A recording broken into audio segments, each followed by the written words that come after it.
Hello friends, welcome to my YouTube channel DP Educare. दोस्तों, आज हम लोग पढ़ने वाले हैं करंट अफेयर्स का एक बहुत ही इम्पॉर्टेंट टॉपिक। और जैसा कि आपको पता है कि हाल ही में 5 राज्यों में विधानसभा चुनाव हुए थे और ये 5 राज्य आपके हैं उत्तर प्रदेश, उत्तराखंड, पंजाब, गोवा और मणिपुर। ठीक है, ये 5 राज्यों में अभी हाल ही में चुनाव हुए हैं और एक साथ हुए थे पाँचों राज्यों में। तो इन 5 राज्यों में सरकारें भी बन चुकी हैं। तो किस राज्य में किसकी सरकार बनी है, कौन सी पार्टी जीती थी, किसको कितनी सीटें मिली हैं, कौन कहां पर मुख्यमंत्री बना है और परीक्षा से संबंधित जितनी भी सारी चीज़ें हैं मैंने इस पूरे जो है लेक्चर में शामिल की हैं। और चूँकि आपकी देखिए आगामी परीक्षाएं आने वाली से कि आपकी पीसीएस की परीक्षा 12 जून को होने वाली है और इसके अलावा भी अधीनस्थ की परीक्षाएं भी काफ़ी होने वाली हैं और जो भी नई वैकेंसी आएंगी तो उनके लिए भी, जैसे अभी एपीओ का देखिए विज्ञापन आ चुका है, उसके लिए एपीएस का विज्ञापन आने वाला है। ठीक, तो बहुत सारी परीक्षाएं हैं। तो ये जो करंट अफेयर्स के टॉपिक हैं सभी परीक्षाओं के लिए बहुत ही उपयोगी हैं।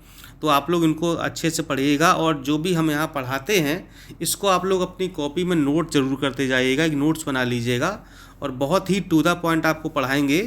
विशेषता यूपी के बारे में हम लोग बात करेंगे, उत्तर प्रदेश विधानसभा चुनाव के बारे में, और भारतीय जनता पार्टी सरकार फिर से रिपीट हुई है, ये एक रिकॉर्ड है अपने आप में। और इसके अलावा पीसीएस की टेस्ट सीरीज प्रारंभ हो चुकी है, उसे आप लोग ज्वाइन कर सकते हैं। इसमें आपको 10 जीएस के टेस्ट मिलेंगे, 5 सीसेट के, 5 आपको करंट अफेयर्स के, 5 यूपी स्पेशल के, जनगणना बजट की सीरीज मिलेगी। तो इसे जो है आप लोग ज्वाइन कर सकते हैं। नंबर मैं यहाँ पर लिख देता हूँ 6393350769। ठीक है, तो ये ऑफिस का नंबर है, यहाँ पर व्हाट्सएप करके या कॉल करके आप लोग जानकारी ले सकते हैं। ठीक है, चलिए तो फिर शुरुआत करते हैं हम लोग और सबसे पहले देखते हैं उत्तर प्रदेश विधानसभा चुनाव 2022। ठीक है, पहले हम लोग पृष्ठभूमि पर जाएंगे।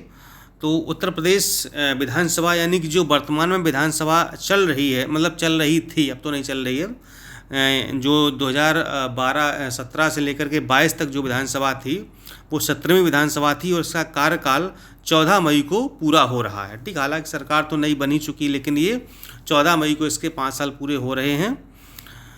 नेक्स्ट पॉइंट है 2017 में एनडीए ने 325 सीटें जीती थी।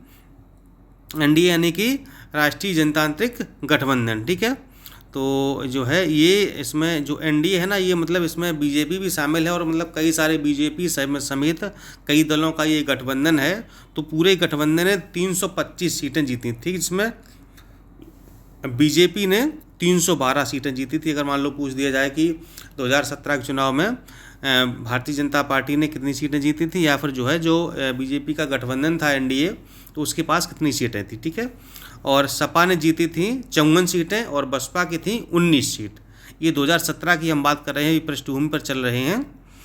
और योगी आदित्यनाथ ने, यानी जो वर्तमान हमारे मुख्यमंत्री जी हैं, तो 19 मार्च 2017 को मुख्यमंत्री पद की शपथ ली थी। यानी कि पिछली बार जो शपथ ली थी योगी जी ने वो 19 मार्च को ली थी। ठीक है, इस बार कब ली है बताइए कमेंट करके जल्दी से, हालांकि हम आपको आगे बताएंगे।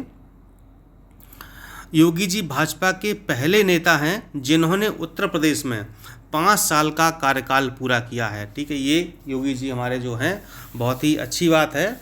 अभी तक कोई भी भाजपा का ऐसा नेता नहीं हो पाया जिसने कि 5 साल मुख्यमंत्री के लगातार पूरे किए हों। किन्हीं वजहों से सरकारें गिरेंगी या कुछ भी हो गया, लेकिन योगी जी ऐसे पहले नेता हैं भारतीय जनता पार्टी जिन्होंने उत्तर प्रदेश में पूरे 5 साल कंप्लीट किए हैं। चलिए 18वीं अब आते हैं हम लोग 18वीं विधानसभा के चुनाव पर।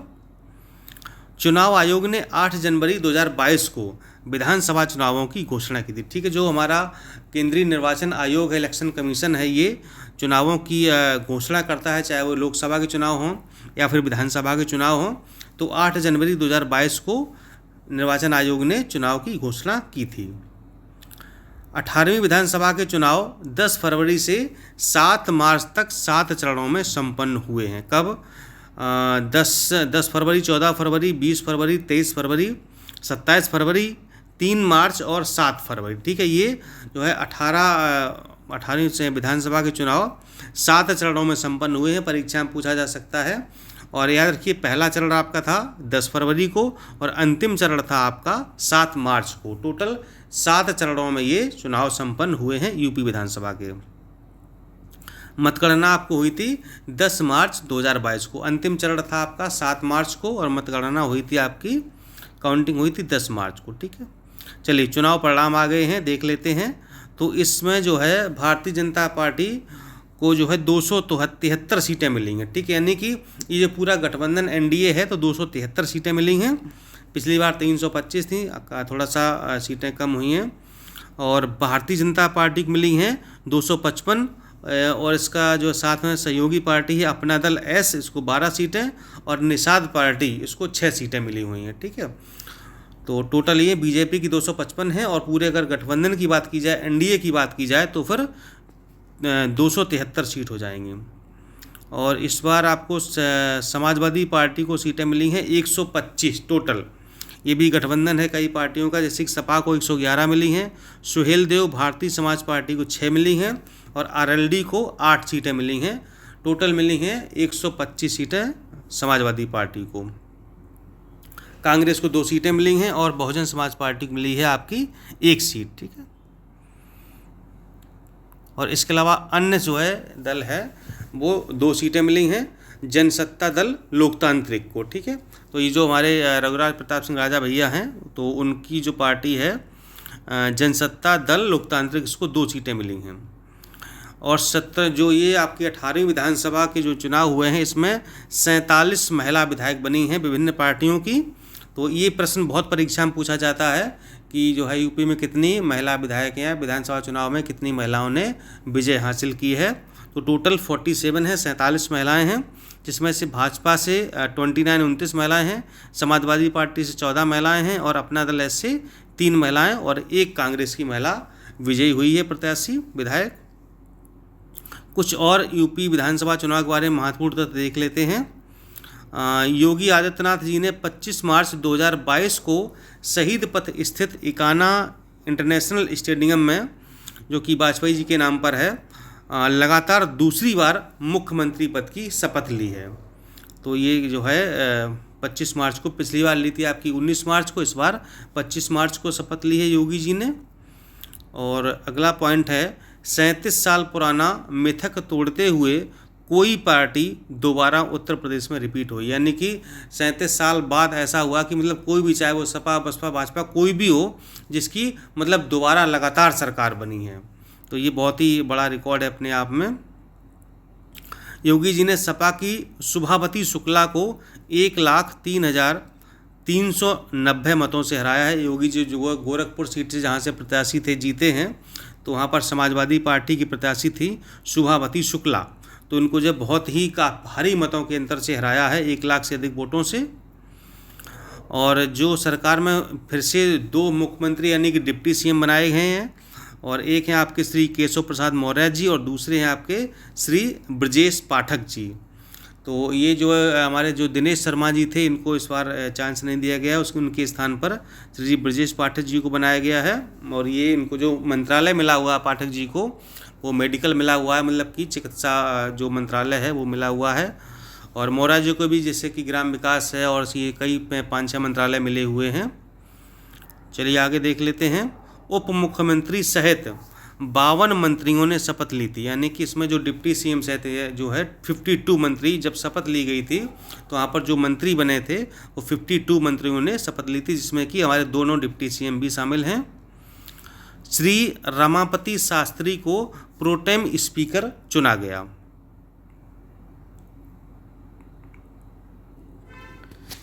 देखिए प्रोटेम स्पीकर क्या होता है, इसके बारे में थोड़ा सा आपको हम बताएंगे। प्रोटेम स्पीकर, देखिए एक होता है स्पीकर और एक होता है प्रोटेम स्पीकर। तो जब जैसे कि कोई विधानसभा है या लोकसभा है, जब नया गठन होता है, चुनाव होकर के आता है, तो जो भी विधानसभा सदस्य या लोकसभा सदस्य चुने गए हैं तो उनको शपथ कौन दिलाएगा। ठीक है, देखिए जो स्पीकर का चुनाव है वो कौन करते हैं, वो सदस्य करते हैं।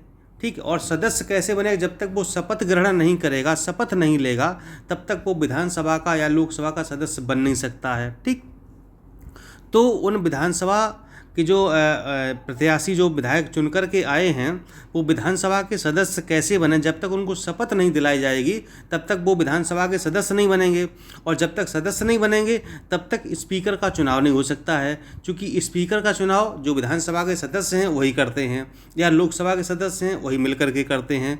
तो उन नए चुने हुए विधायकों को शपथ दिलाने के लिए तो उन्हीं जितने भी सारे विधायक चुन कर के आते तो उसमें जो सबसे वरिष्ठ होता है या जिसको सर्वसम्मति से चुन लिया जाता है तो उन्हीं सदस्य से कि यूपी में 403 विधायक चुन के आए, ठीक है, तो इसमें जो भी सबसे वरिष्ठ होगा या सर्वसम्मति से सारे विधायक जिसको चुन लें कि भाई इनको प्रोटेम स्पीकर बनाया जाए तो उसको प्रोटेम स्पीकर चुन लिया जाता है। फिर वो प्रोटेम स्पीकर जितने भी विधानसभा के नए सदस्य विधायक चुन कर के आए हैं उन सबको शपथ दिलाता है, ठीक है, और जब शपथ दिलाता है तो फिर वो विधानसभा सदस्य बन जाते हैं, और जब वो विधानसभा सदस्य बन जाते हैं फिर वो अपने में से ही एक किसी व्यक्ति किसी सदस्य को स्पीकर के रूप में चुनते हैं। इसका चुनाव भी होता है या फिर सर्वसम्मति से भी चुन लिया जाता है। तो इसे कहा जाता है कि जो नवनिर्वाचित या नवनिर्वाचित जो विधायक चुन कर के आए हैं उनको शपथ दिलाने के लिए जिस सदस्य का जिस व्यक्ति का चुनाव किया जाता है जो शपथ दिलाता है उसे प्रोटेम स्पीकर कहा जाता है। तो इस बार श्री रमापति शास्त्री जी काफ़ी वरिष्ठ ये सदस्य हैं और चुन कर के आए हैं, तो इनको जो है प्रोटेम स्पीकर चुना गया था। तो इन्हीं ने सबको जो है शपथ दिलाई है और सब विधानसभा सदस्य बन गए हैं, ठीक। और राज्यपाल श्रीमती आनंदीबेन पटेल ने प्रोटेम स्पीकर श्री रमापति शास्त्री को विधानसभा सदस्य के पद की शपथ दिलाई। और जो प्रोटेम स्पीकर होता है, चूँकि जो वो चुन कर गया है तो विधानसभा का सदस्य तो अभी वो भी नहीं है, जब तक वो शपथ नहीं लेता है तो प्रोटेम स्पीकर को शपथ कौन दिलाता है? राज्यपाल दिलाता है राज्यों में, और केंद्र में दिलाते हैं आपके राष्ट्रपति, ठीक है।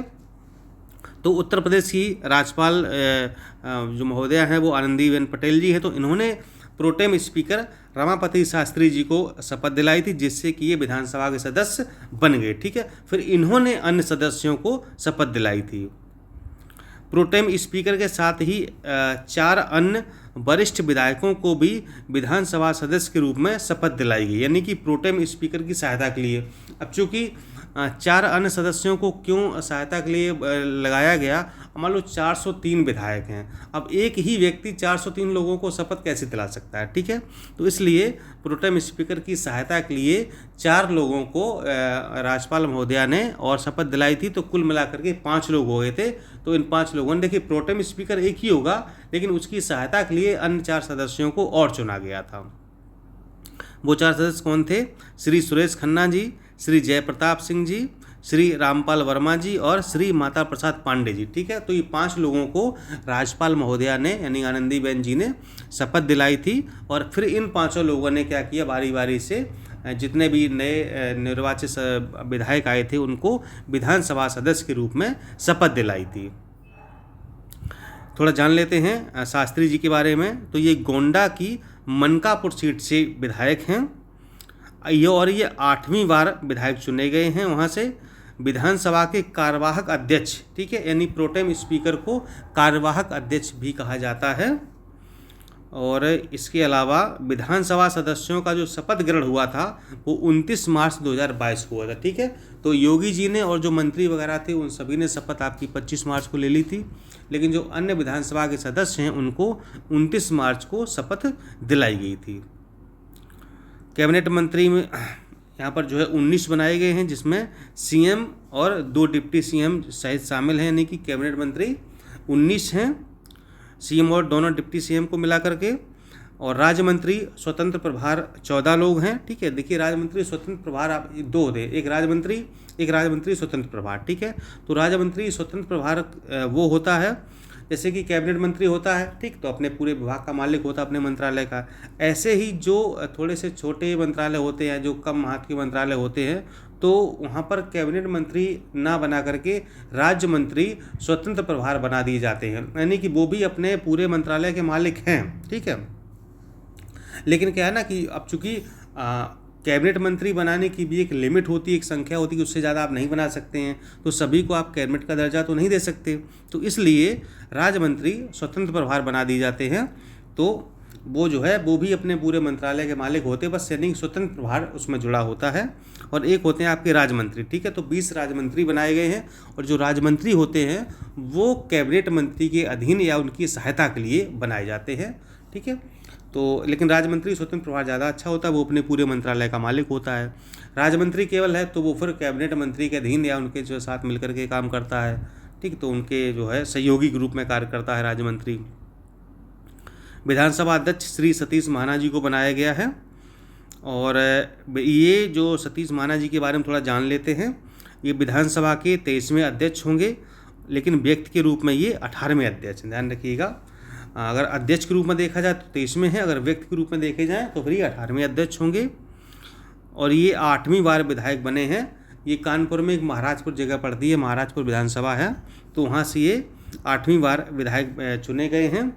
टोटल मतलब है मतलब कुल 8वीं बार बने हैं। अभी वर्तमान में महाराजपुर से जीते हैं ये। और ये जो है टोटल 8 बार रहे हैं, 5 बार कानपुर की कैंट सीट से रहे हैं और 3 बार महाराजपुर सीट से, यानी कि टोटल ही 8वीं बार विधायक इस बार चुने गए हैं। नेता प्रतिपक्ष इस समय जो है हमारे जो अखिलेश यादव जी हैं वही बने हैं, जिनको हम नेता विरोधी दल भी कहते हैं, या नेता प्रतिपक्ष या नेता विरोधी दल एक ही बात होती है। तो अखिलेश जी भी ही बने हैं नेता प्रतिपक्ष। ये जो जैसे विधानसभा में अखिलेश जी हैं और विधान परिषद में बनाया गया है श्री संजय लाटर को, ठीक है। तो ये 23वें क्रम के नेता विरोधी दल हैं विधान परिषद में। इसके अलावा जो है, चलिए तो यूपी चुनाव खत्म हो गया, अब हम लोग आते हैं उत्तराखंड विधानसभा चुनाव 2022, ठीक है। बहुत ही शॉर्ट में बताएंगे। तो वो उत्तराखंड में विधानसभा सीटों की संख्या आपकी 70 यानी 70 है। और ये 5वीं विधानसभा के चुनाव थे उत्तराखंड में। 14 फरवरी 2022 को एक ही चरण में संपन्न हो गई, जैसे कि यूपी में 7 चरण में हुआ था, तो उत्तराखंड में एक ही चरण में समाप्त हो गया। भाजपा को 47 सीटें मिली हैं, कांग्रेस को 19 सीट और अन्य दलों को 4 सीटें मिली हैं। और मुख्यमंत्री बनाए गए हैं पुष्कर सिंह धामी जी को बनाया गया है। पंजाब विधानसभा चुनाव देख लेते हैं। कुल सीटें हैं 117। आप यानी कि आम आदमी पार्टी को मिली हैं 92, कांग्रेस को मिली हैं 18, एसईडी यानी कि शिरोमणि अकाली दल को मिली हैं 3 और भाजपा को मिली हैं 2 सीटें, ठीक है। और बहुजन समाज पार्टी को मिली 1 सीट। मुख्यमंत्री बनाए गए हैं भगवंत सिंह मान, यानी कि आम आदमी पार्टी के जो है ये बनाए गए हैं भगवंत सिंह मान जी। गोवा विधानसभा जो देख लेते हैं, सीटें टोटल है आपकी 40 हैं। भाजपा को 20 मिली हैं, कांग्रेस को 12 मिली हैं और आम आदमी पार्टी को 2 सीटें मिली हैं, टीएमसी को 2 सीटें और अन्य को 4 सीटें। मुख्यमंत्री बनाए गए हैं प्रमोद सावंत जी, दूसरी बार मुख्यमंत्री बने हैं ये। इसके बाद आपके आते हैं मणिपुर विधानसभा चुनाव 2022। विधानसभा सीटें हैं 60, भाजपा को 32 मिली हैं, कांग्रेस को 5 मिली हैं, अन्य को मिली हैं 23। मुख्यमंत्री बनाए गए हैं एन बीरेन सिंह। तो दोस्तों ये थे हमारे 5 राज्यों के विधानसभा चुनाव, जिसमें हमने यूपी को आपको बहुत अच्छे तरीके से पढ़ाया है, क्योंकि मतलब यूपी से प्रश्न ज़्यादा पूछे जाते हैं। तो सारी चीज़ आपको देखिए, पूरा मतलब इतना मैटर कलेक्ट करने में बहुत समय लगा है, और मतलब कि एक एक चीज़ ऑथेंटिक, कहीं कोई गलती ना हो जाए, ठीक है। तो आप लोग उसको बड़े अच्छे से देखिएगा, समझिएगा, ठीक है। तो चलिए फिर मिलता हूँ नेक्स्ट वीडियो में, तब तक के लिए नमस्कार, जय हिंद।